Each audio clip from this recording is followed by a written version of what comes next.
हा बघा कसा रडतोय. त्याला ना मोबाईल पाहिजे होता बघण्यासाठी आणि मी व्हिडिओ काढत होते ना, त्यामुळे तर मग तो देच मला बोलत होता.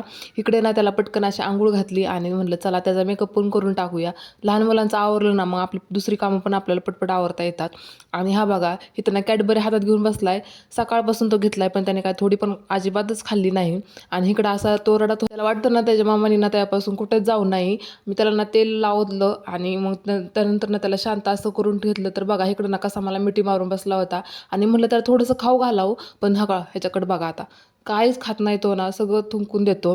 काय करायचं आता. त्यानंतर ना तो झोपला. म्हणलं काहीतरी करावं, तोपर्यंत तो उठून पण बसला. मग इकडं ना आम्ही पुरण वगैरे करायच्या तयारी लागलो होतो. पलीकडे मी आमटी वगैरे टाकली. पुरणपोळी स्वयंपाक म्हणलं ना तर खूपच जास्त गडबड उठते आणि पटपट उरकावं पण लागतं. त्यानंतर इकडं ना पापड तळून घेतले आणि इकडं बघा ह्या दोघांचं काय चाललं होतं. म्हटलं चला आपण भजी तळून घेऊया. कसं एक आपण काम जर उरकत गेलो ना तर पटपट होऊन जातात.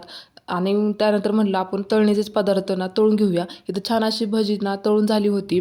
त्यानंतर ना मी इकडं ना पोळ्या करायला घेतल्या होत्या. सासूबाई मला पोळ्या करून देत होत्या, कारण मला जास्त पोळ्या जमत नाहीत. म्हणून माझ्या सासूबाईंनी पोळ्या दिल्या आणि मी शिकल्या. आणि इकडं ना छान अशी थोडीशी ना मी तयार झाली होते. साधी सिंपलच होते. साडी घातली होती. हा बघा सवासनीनं घालायला उशीर पण झाला होता, कारण लहान बाळ असलं ना त्याला बघत करावं लागतं. त्यानंतर ना इकडं आम्ही सगळ्या सवासनींना जेवायला घातलं.